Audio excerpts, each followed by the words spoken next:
सरदारी को लाड़काना कराची, पेशावर और लाहौर की सड़कों पे ना घसीटा तो मेरा नाम से आवाज चली गई।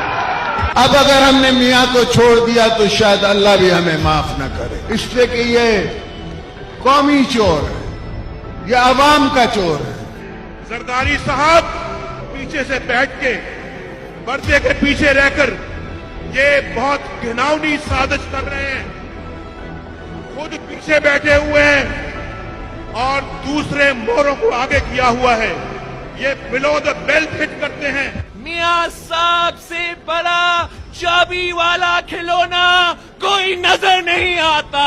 दर बाबा और 40 चोरों से अपनी लूटी हुई दौलत वापस इनके पेटों से निकाल कर आपके कदमों में निछावर करेंगे। हमेशा आपने इस्टेब्लिशमेंट के साथ मिलकर हमारी पीठ में छुरा घोंपा, चाहे कुछ भी हो जाए आप